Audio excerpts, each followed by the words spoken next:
another chapter of Demon Rising with a smash. Last time we just started the fourth episode, Sacrifice, and Samus, along with Daemon, are making their way to Mainframe, and Falco was used as a decoy to distract some of the Guardians away, allowing her safe passage.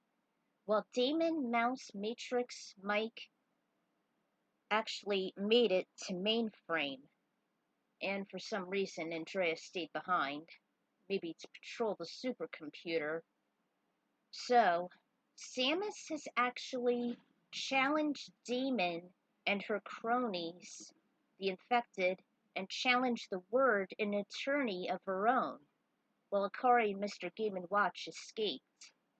And Enzo had actually went into a GameCube with Frisket, Hack and Slash, along with Fox and Young Link, and they just completed a GameCube. They dealt with the user, which is like a seraph, and they deactivated and destroyed a Mako plant. So, round 3 of the tourney is about to begin in this 3-part war. Alright, here we are. Chapter 9, Payback from the Smashers.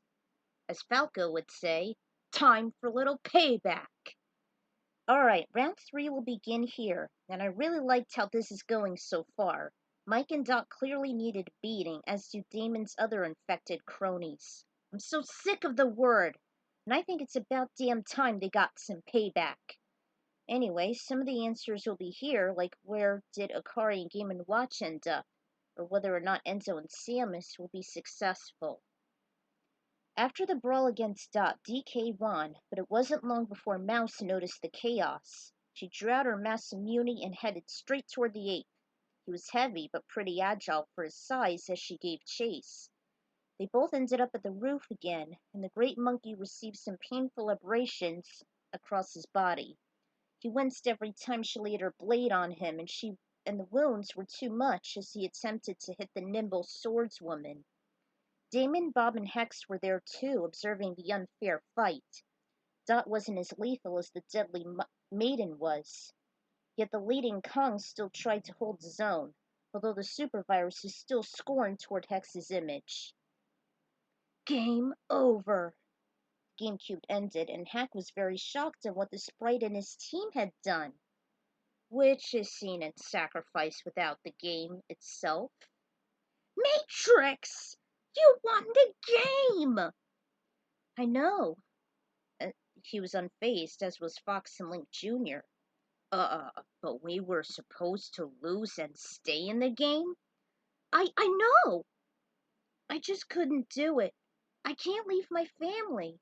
He realized he made the right decision after Fox reasoned with him before they went against the Seraph. Hey! What's this green everywhere? And where's the firewall? Daemon must be here. Oh, that's just marvelous. Brisket and Fox's noses were twitching at the vile odors they were surrounding them. The pilot's fist clenched and grinned at his teeth. This is not good. The war must be starting already. Samus was planning to bring all of us here. We came from the system of Smash, and I bet she and my comrades have challenged her to a tournament as a way to fight against her and save our world. I hope your guardian hasn't been infected yet. Like the bounty hunter, even he was dreading it could happen. Enzo saw Mouse slashing a humongous mammal. His spear to the principal office was hatching. What's up there? Hack! Long-range scanner. Redbot did just that. There's the binoculars. He saw the silver ball reveal a few tears while a giant monkey was mercilessly being slaughtered by Mouse. Bob formed a portal before Daemon touched it, resulting in an instant infection. This is bad. This is very bad. Donkey Kong's up there! Link Jr. grew just as anxious. Binoculars also enclosed on Matrix and Andrea. Slash got in the way. What are we going to do, Matrix? Stop calling me that! Bob's right. I'm not Matrix. I'm not a renegade and I'm not lost in the games. Tapped on his icon. Fox and Link Jr. couldn't believe their eyes. The little sprite's uniform transformed into another one. It was his guardian outfit. I am Enzo Matrix. My function to mend and defend. And you five are going to help me. They were shocked, as if they were going up against the enemy themselves under the child's orders. Fortunately, he had a few people that had his back. I'll help you out later. Right now, we got a friend to save from deletion. We'll meet you in a nano. Be careful. Fox and Young Link hurried inside the R-Wing to retrieve their poor primate. Slash used his rockets to tag along. Fox had no trouble when he caught DK while he was about to kiss the pavement. They immediately flew away from the chaos and toward the opening, though Slash made a terrible decision. What else is new? Okay, lady. Leave the Guardian alone and step away from the portal. I said... One of his limbs were cut off. Hey! She continued to do that. That's me all over. Just then her Masamune was taken away by a long sticky tongue. Yum! Didn't belong to a chameleon, but rather a little green dinosaur who was hungry and ready to rock. Yoshi casually chewed it, then spat out the remains. Bump! As the weapon was far too sharp to eat. They clattered on the floor, then Mouse made a battle cry and ran for the reptile. Yoshi never backed down from the furious hacker. Not even her glaring eyes stopped the small tyke. She also used her skinny legs, making some dangerous kicks, her fangs as she grabbed and bit him for a few times. Yoshi's fluttering feet were able to set him free. Her swords left minimal wounds to him, and he was very resistant as he kept flutter jumping into the air, diving for his Yoshi bombs. Boing! Ha! Landing plenty of damage. He also used his tongue to swallow a mouse and lay an egg. However, her tough weapons made the shell of a joke. The dino then charged up and transformed into his own egg, rolling and avoiding the ferocious female. The slight inclines on the outer rim made it easy for Yoshi to execute, making him roll faster and harder. So Mouse diced through the weak exterior. He answered back with a headbutt, then an egg throw. Firework effect blinding her for a nanosecond. Turned his body and whacked her hard with his tail, sending her across the roof. Just then Samus from below tossed up a blue Koopa Troopa shell. Yoshi's tongue grabbed it. He was attacked when Mouse rammed into him. The impact sent him toward the edge, and despite the restless legs, he then deliberately dropped. Mouse grinned, thinking it was over, but to her surprise, he soared up and had a pair of dragon wings attached to his back. He kept dropping eggs at her, but she sliced every projectile, making them omelets. The wing effect ended as he spat the shell out, hitting Mouse squarely in the head. Ha ha! Samus threw him another shell, only it was red. Yoshi ate it, and he unleashed a fiery breath onto his enemy. She shielded herself from the lethal flames as she backed away. And Yoshi leapt from ledge to ledge, exhaling fire in the process. By the time he was able to swallow the shell, some of the hacker's apparel was scorched. Then he leapt and performed a powerful Yoshi bomb, seesawing her off the roof. Yes! Mouse! Although his portal forming left him too weak to move. The hacker was caught and wrapped up by Samus's grapple beam. She reeled in and retorted to her betrayer she was struggling. Okay, you've caused enough damage to this system. This time, you've double-crossed us. Now you have two options. We can do this the easy way or the hard way. Before she got her answer, with neon blue eyes, Mewtwo knocked her out using his stunning telekinesis. Mouse collapsed in a heap, and Samus unraveled her, leaving her helpless body. Thanks, Mewtwo. I was getting very worked up over her, and Daemon's other cronies. I understand. I wish Akari and Game & Watch were here to help us. I just saw Fox escape with DK, too. There was an explosion, and Yoshi fell off the roof. Ow! Yoshi! The two ran over to him, but he wasn't hurt severely, just a few scratches. Null appeared out of nowhere, and it latched onto Samus's cyber suit. Mewtwo used his psychic powers again to rid of it, then a bunch of those leeches were thrown at the duo. The Pokemon conjured energy and thrown all the nulls asunder. That's when they knew that Hex was at it again. Sure enough, the new sprite glared at them. She was hit directly by a golf club. It was Peach. She withdrew it as her assailant sneered angrily. That was their cue to skedaddle. Peach, you keep Hexadecimal busy. We have to stop Bob and Daemon. The green dinosaur retreated into the ship and Mewtwo, and Samus tapped and spoke into her arm. Zelda, if Princess Toadstool fails to stop the enemy, it'll be your turn. Stand by in my ship. We're going after the source. Hurry, you two! She was worried about the two Links. Akari and Game & Watch emerged from a psychedelic tunnel of sorts. Where are we? By the time they cleared the pier, were actually inside the clock room. They saw the pendulum swing slowly, and the area was very spacious. A throne sat in the center, and from the symbols encrypted on the floor and the pendulum, she knew it was trouble. She self-inspected, checking to see if any of those creepy lines were on her, or Game & Watch. Thankfully, they weren't. Oh, thank goodness! Oh, she looked around. Can't believe we're actually in the supercomputer! We hit the jackpot! Bolt scraped through daze. I guess we better take a look around first. If the rumors are true, we should be able to do whatever we want to whatever system. She couldn't hide her enthusiasm. Ned's like a toy now. But where should we find the functions?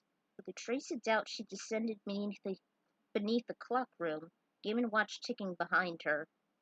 Meanwhile, Peach did a piss-poor job dealing with the virus. Then again, this was not the first time she was horrible at fighting nor defending herself, especially against Bowser. I always hated Peach. Always. She just lay there on the ground, her tongue sticking out of her wide mouth, her eyes open with her big shiny pupils. Zelda hopped out of the shuttle and stuck her hands, ready to conjure any countering spell against Hex's assaults. Most times Zelda was as much of a distressed princess as her close friend, but she made up for it recently. Dang scrolls. Hex had some blows to her face, but she was just as ready when she tossed more nulls. Nearest Love acted as a shield. Zelda kept attacking at distance using Din's fireballs, using her target. And the Hylian landed some magic from her hands. Next, Zelda teleported using Pharaoh's Wind, landed on the octagonal layer of the principal office. She did the unthinkable! Yes!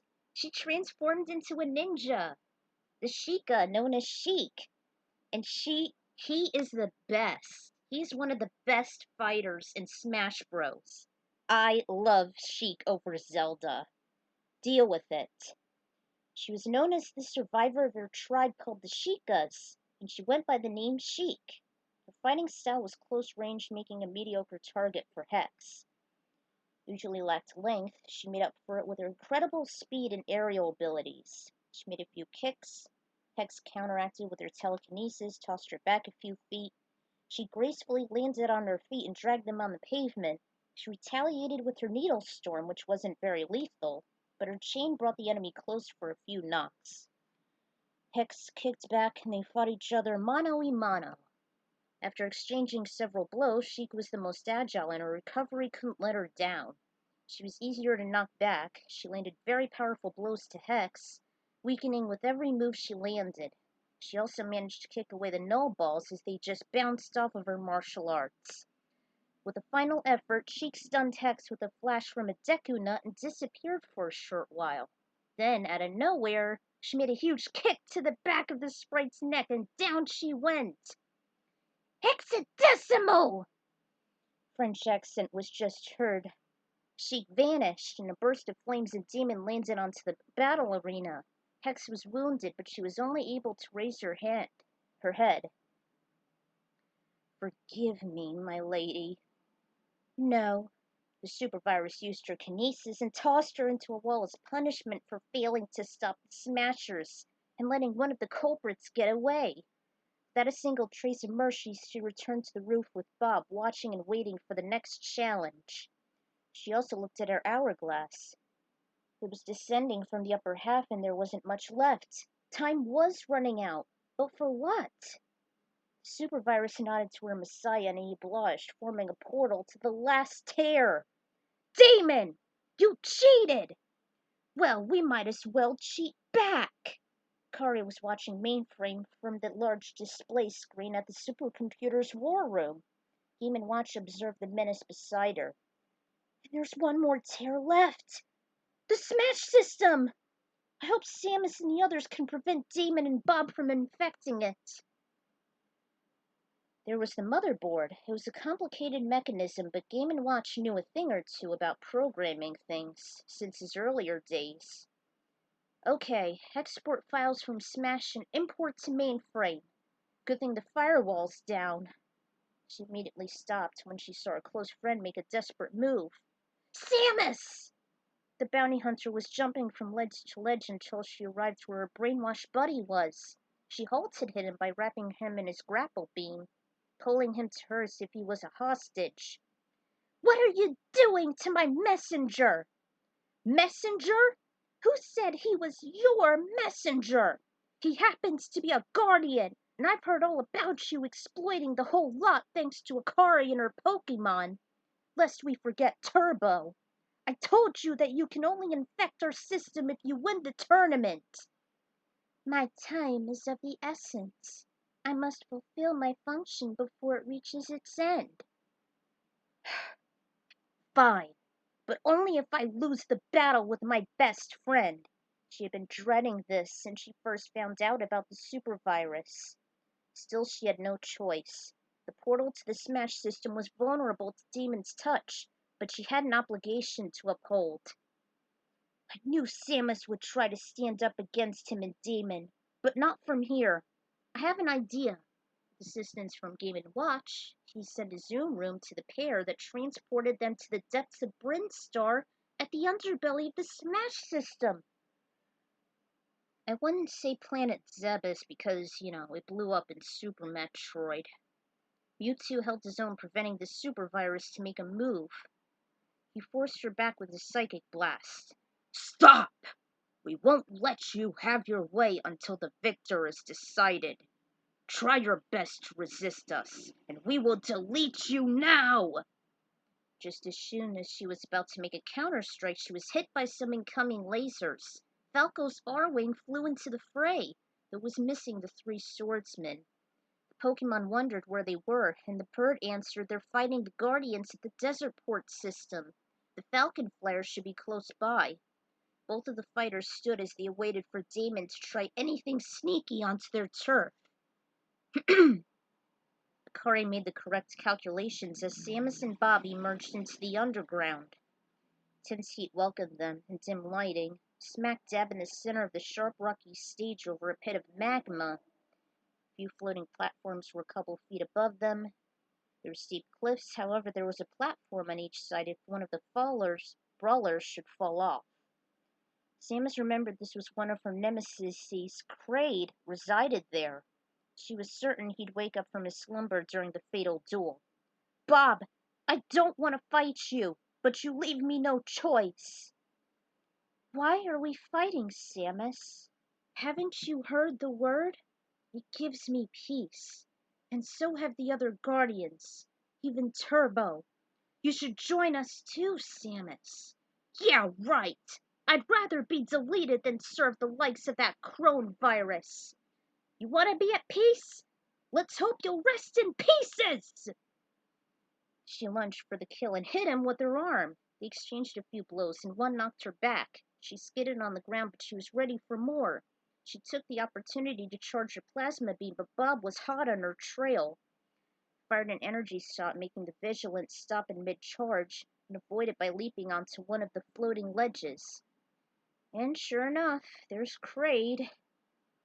She used everything she had on her lethal enemy, from a screw attack to her missiles and bombs. From a Pokeball, Pikachu was released by the bounty hunter. Mewtwo's clone wasted no time unleashing his electric fury on the betraying Guardian. From his short-range shocks to his thunder, he kept spamming his attacks at one of the platforms whenever Bob got close.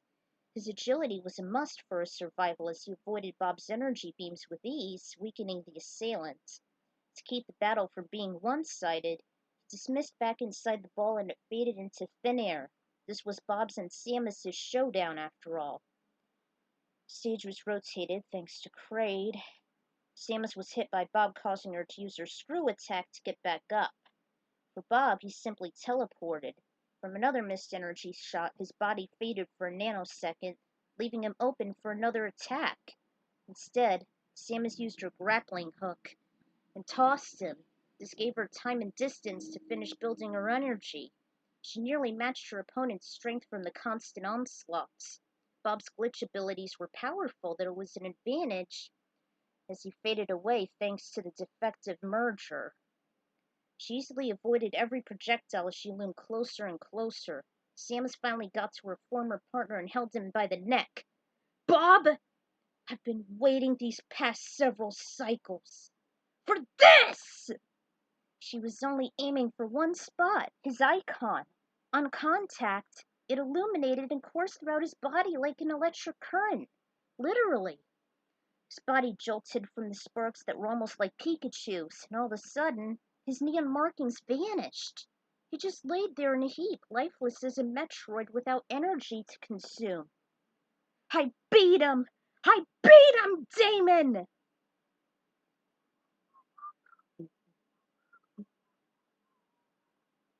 Ugh. I screwed it up. Though it was short-lived as she realized she and Bob were stranded, vulnerable to the supervirus's touch. After she read her mind, Akari had no shame as she warped both soldiers back to Mainframe. Bounty Hunter made a quick escape inside her gunship to help her recover from the duel she thought she'd be deleted from. Her next objective was to assist Mewtwo to hold back the demonic Duchess and save the net. Hack landed Enzo. "Matrix! Hydrea! Enzo, it's so good to see you." My bad. Andrea was with Matrix. But I got a plan for her coming. "We were wondering where you were." "That is close enough," Frisket growled.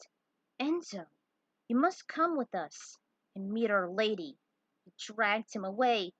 "Andrea, help, please!" "Enzo, don't worry. She's a virus. She's a virus and she's killing Bob." They never listened as they kept on smiling. The tension was building. "Stop smiling! Stop trying to be nice to me and help! We have to fight her!" "Enzo, I've been fighting all my life." The words given me peace. He couldn't believe what he just said. Those were exactly Turbo's words when he succumbed to the infection. "Brisket!" Andrea elongated her scepter. "Hack, pin her!" He did. "Matrix, you've been infected! You have to fight the virus!" "Ugh! Get him off or what? You'll hurt Frisket?" "Yes, I'll hurt him." That was enough for two small sprites to hear. While Samus was busy healing, Nana and Popo peeked their heads out and saw the drama. They jumped out of the cockpit, looked and nodded to each other, and headed in that direction. They couldn't stand that muscular monster abuse the poor pooch and the kid, so they ran and smacked him with their mallets. Brisket dropped his maul over his arm, and not knowing the ice climbers, he let them have it. Then Kirby descended from a star next to the game sprite and challenged her to a fight, drawing a big hammer of his own. Andrea busted out of the bot's grip and confronted the pop star Puffball. The Zoom room from the supercomputer actually teleported them there. Clock room was empty, and the curious creature was astounded at where he was. He fixed on his opponent as he drew out her scepter again. They made some clanging noises with their weapons, trying to back them off. They both jumped away, and she took out her long turquoise nails and fired. "Kirby!" He never hesitated as he opened his inhaling mouth wide and swallowed the nails. Normally this would have been deadly as they were sharper than knives, but Kirby managed to swallow them and transform. He donned on a helmet that had the same texture and length as Andrea's hair, albeit shorter. Game Sprite was shocked at the results, and Kirby shot back her own move, though she easily dodged it. They ran toward each other, and Kirby charged into a fireball, forcing her down. Kari and Game & Watch ran to the fray. Kirby! Andrea's been infected! You can't stay this way for long! Sure enough, it was as if the transformation was sapping his energy. File was corrupt and it was affecting him. So he resumed the fight. Sword into the air, changed into a thwomp. She rolled out of the way before he crushed her. Kirby changed back. He was vulnerable. She hit him directly with the pitchfork. This lost Kirby's ability, as he was bare when the star exited. He kept smacking her in a three-way using his knife, then grabbed her and leapt her into the air. They crashed to the floor, resulting in a small blast, weakening the sprite. But she was grown desperate as she landed more stronger blows to the lightweight. Her arm blades and scepter were nearly too much. A gigantic shining star appeared. Kirby grabbed it just in the nick of time, and the celestial body took him away. Heh, nothing but a coward. Although, look again. Until, wham! There was a huge explosion upon the center of the clock room, causing it to quake and make the pendulum fall from the ceiling. The impact was so great that it even left a crater that was a foot deep. The floor itself was broken. Andrea just laid lifelessly on the ground, and Kirby emerged victorious. Seeing that his lethal opponent was defeated, he did his signature jig.